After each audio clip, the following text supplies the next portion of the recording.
these.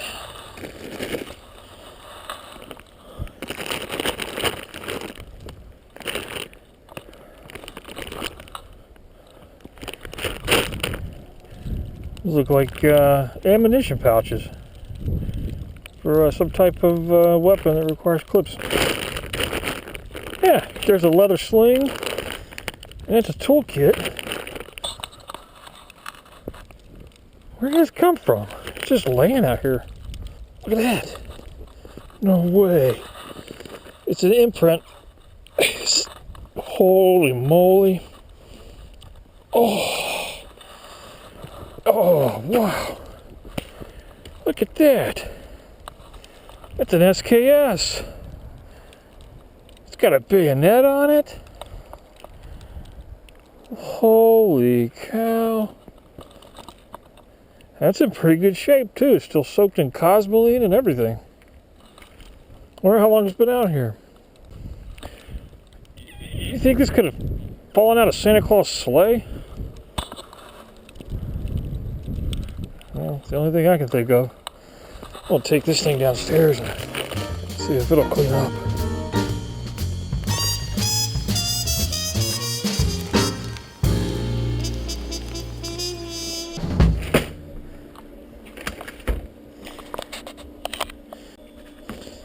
Yeah, we're gonna have fun with this. That's all I know. Get this thing apart and see what it looks like.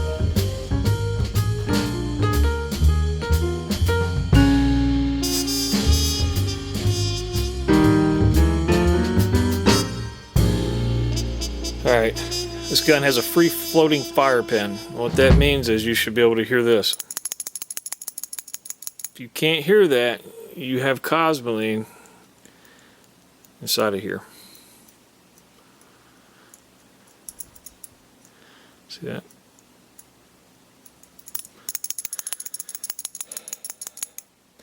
If you have cosmoline hanging up that fire pin because it's free floating, you could have a slam fire. There's a father and son duo about 12 years ago, town north of me, that did that at a firing range. Sent a round over the berm into somebody's garage or siding or something. That's the story anyway. But I do know these people that happened to. I believe that it did happen. They got their gun out and they cleaned it, but I don't think they cleaned it very good, obviously. I don't know how you clean this without taking that ejector apart, but I don't have a vise to be able to get that in there. What I used was shop air, and I would just blow right there,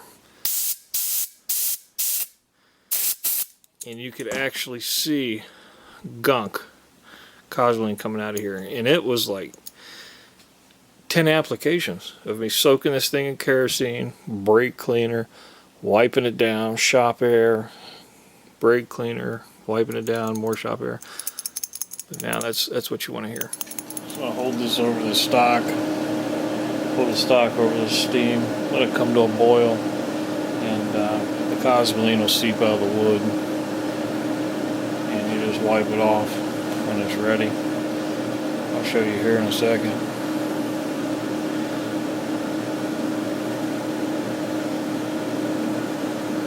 You do want to be careful when you do the front of the stock because the wood's a little bit thinner. You can actually get it too much moisture content and it may warp it. I had that experience of Moses and the Gaunt once. But when it dried out, it did pop back straight, so I was happy. We're going to look at the underside of this now, see what it looks like. See how the paper towel's turning yellow?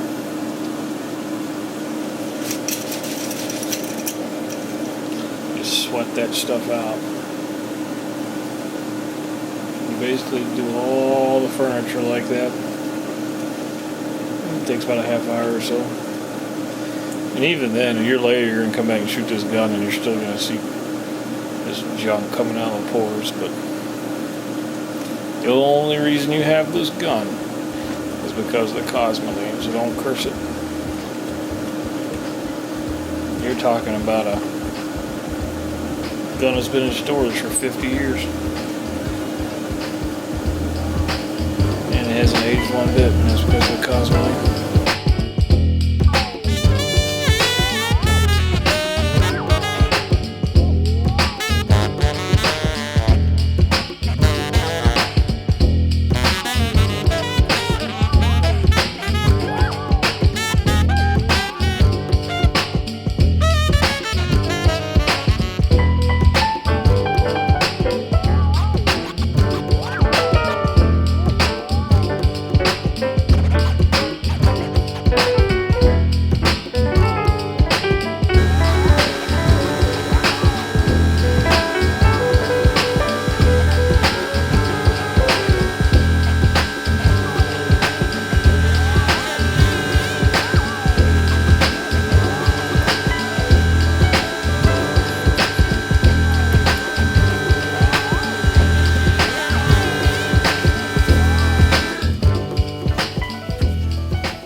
This El Cheapo sling from Instar the other day. A rifle without a sling is incomplete, and I realized I was getting a cheap sling. But this wouldn't have been a bad sling if it weren't for the fake leather. I think that this is, yeah, it feels like vinyl. It feels like vinyl here, but on the inside it feels like leather. So I don't know. But this rifle will have a sling, and I'll probably pick up a nicer sling later, but I think this thing was like $6, and I'm a member of Amazon Prime, so it was free shipping. So I don't even know how they can make this and ship it for that price. It's beyond me. Close-ups of the rifle.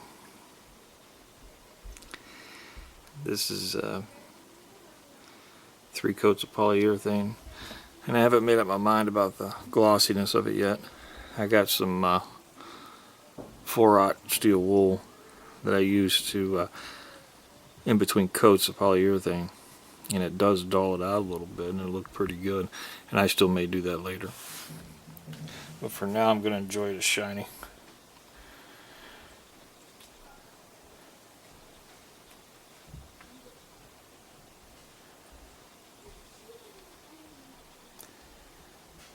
This came out really, really good.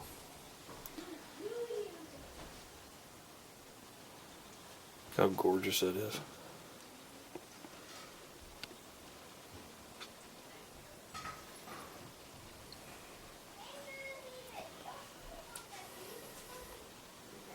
Look how that wood grain just came to life.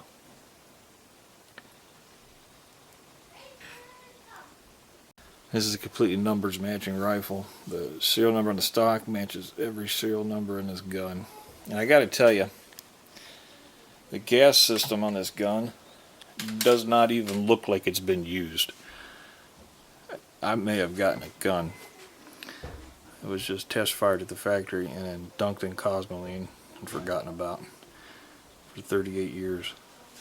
This gun was made in 1974. We got the grenade launcher on the front. Diane Feinstein's gonna love that. In case I ever want to get a grenade. I mean, the bayonet doesn't even have a scratch on it, like it's even been fondled. And there's no scratches on this steel. I did not remove this upper handguard over the gas piston sleeve or whatever you call it. So I did scuff this up a little bit right here. See that? With the sandpaper. But I'm going to get some of that quick bluing kit and just touch that up. I'm not worried about that at all. I think that that's a fair price to pay for the headache it would have been caused trying to remove that. I did get a drift out and tried to push that pin out, but it wasn't budging and I didn't want to maul anything up.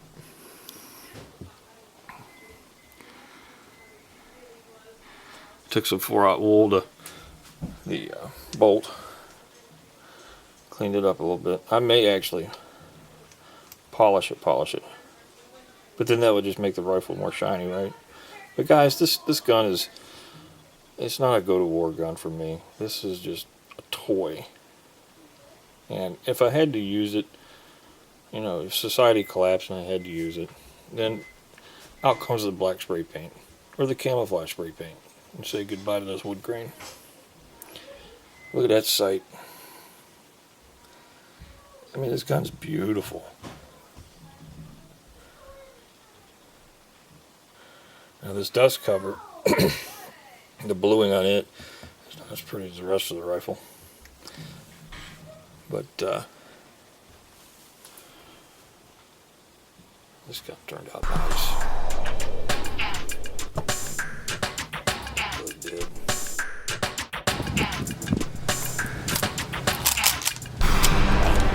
See that?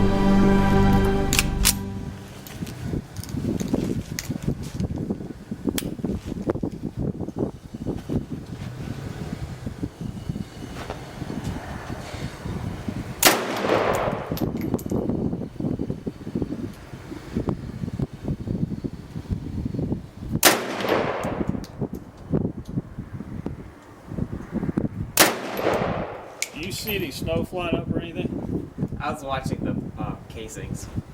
Okay.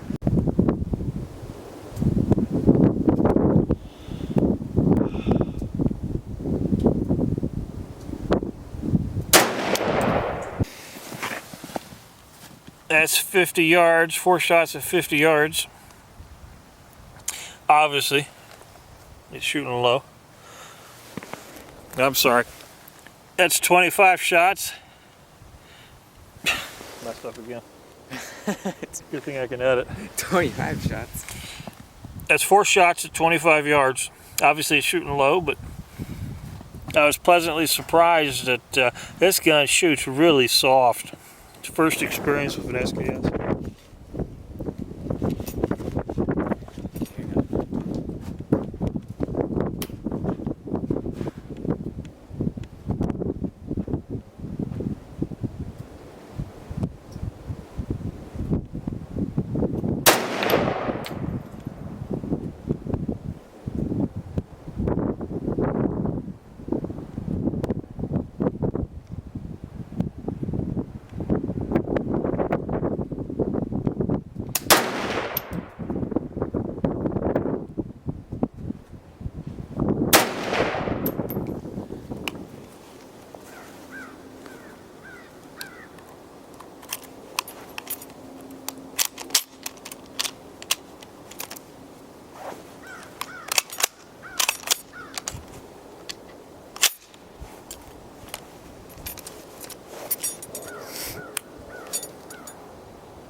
Alright, I had fun shooting the SKS out here today.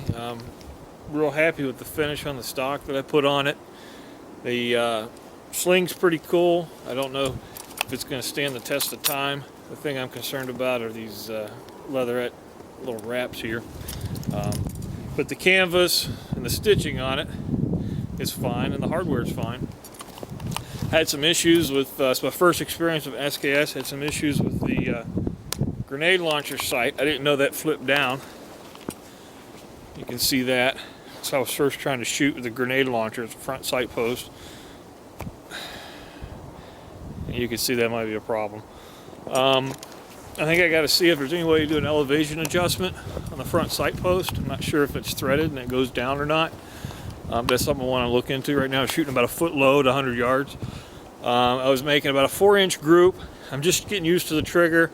And this ammo, I think I'm having some real issues with this ammunition. The ammo I'm using is this, it's Russian-made bulk ammunition by Herters. I don't know if that's how you pronounce it. It's a pretty box, but I'm not real impressed with it so far. I'll pick that up later. But I did have 2 failure to fires. I have good striker hits. So, and also the bolt on several occasions didn't lock back. And some of you SKS guys may know, I don't know the answer to it, but I think that the gunpowder, the charge that's in this ammunition, might have enough oomph to cycle around, but maybe not enough oomph to get this bulk carrier group all the way in the rear position so the magazine stays locked. So that's something I gotta look into. I suspect maybe these are very low powered charges, low powered ammunition. Overall, I'm happy with the rifle. The kick on it is very gentle. It's not snappy at all. It's just a mild push. And overall, I'm very happy with this rifle. Seems like the last time I made a video with a Russian designed rifle, it was in the snow just like this. Doesn't that thing look good?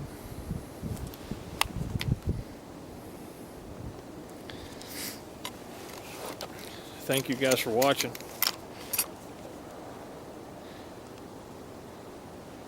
Oh, I know one more thing I was going to do. The steps I went to redo the stock was, first, I did some research on YouTube, of course, and somebody suggested, a bunch of people suggested this stripper agent aerosol can. It's a Citra strip or something like that. That stuff doesn't work. It's more like a cleaner than it is a stripper. But I did 2 or 3 applications of that and scraped and cleaned. First of all, I decosmelined the entire rifle.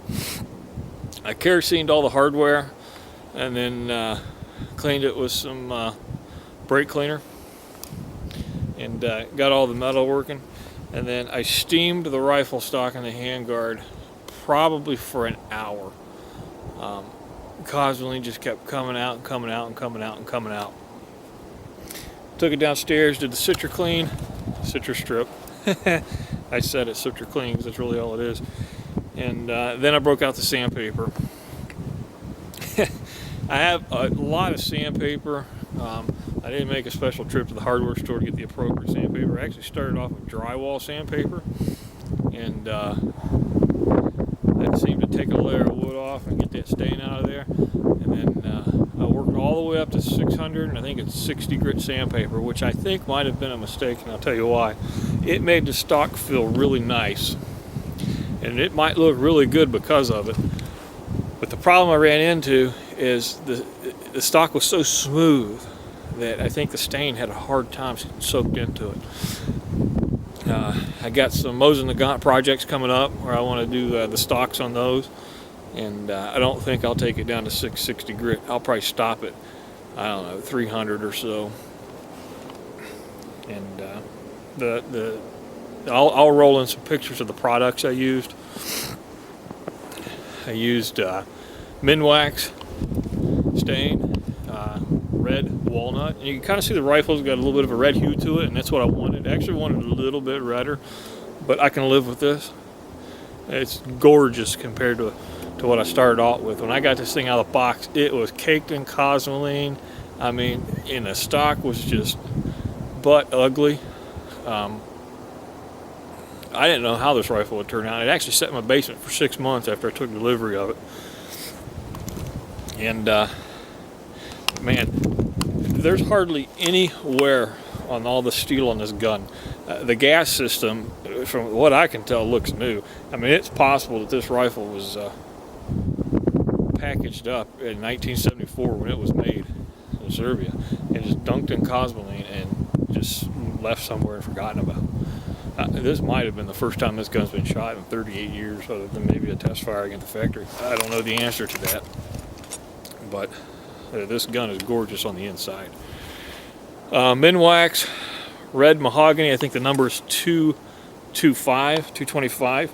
I did 3 coats. And remember I was talking about the 660 grit sandpaper? It made it so smooth. The instructions on the Minwax said I need 4 to 6 hours in between coats. I actually let the gun or the rifle stock sit an entire day before I put the second application of stain on it, because it just was still tacky. And I would buff off the stain residue like a day later, and just had it sitting in front of a box fan for 24 hours. 3 coats of Minwax, and then I broke out the Minwax wipe-on polyurethane. It's gloss. I wanted to buy semi-gloss at the store, but they didn't have any when I bought this Minwax 6 months ago, right after I bought the rifle. So the stock's a little bit glossier than what I wanted. I did 3 coats of polyurethane, and in between layers, I would use 4/0 steel wool, 0000 wool, not wool, stainless steel wool, 4/0 steel wool, just to lightly scratch the surface up to give the next coat, next layer of polyurethane something to stick to. And I'm actually thinking about hitting the final product with a little bit of steel wool to take some of the sheen off of it. I haven't decided yet, and I think I'm going to sleep on it for several months before I do that. And one more thing. Before I stained the rifle, after I sanded it and before I stained it, I used a Minwax product. I'll roll in the picture. It's like a wood prep liquid that you wipe into the wood and let dry for about a half hour before you apply your first coat of stain. And that's supposed to help blotchiness with the stain. It's supposed to make the stain go in nice and even, instead of some spots of the stock being real dark and some spots being real light. And I'm really happy with how it turned out. This is a Yugo SKS, made in Serbia. Got the fixed bayonet. You never know when you're going to have to use this, huh? This is the grenade attachment. This is not a flash hider, and it's not a muzzle brake. There are no holes in it. You see that? It's for a grenade projectile. Here's the grenade sight. See that? Don't think I'll ever be using that. And it just adds weight to the rifle, and so does this grenade launcher. So does the bayonet. So does this extra sight apparatus, and it kind of makes the rifle kind of front heavy. But I'm gonna keep it the way it is, kind of original. Other than the stock is probably better than original now. But I like this gun. I like it a lot. I'm gonna get out of here because I'm really starting to get cold.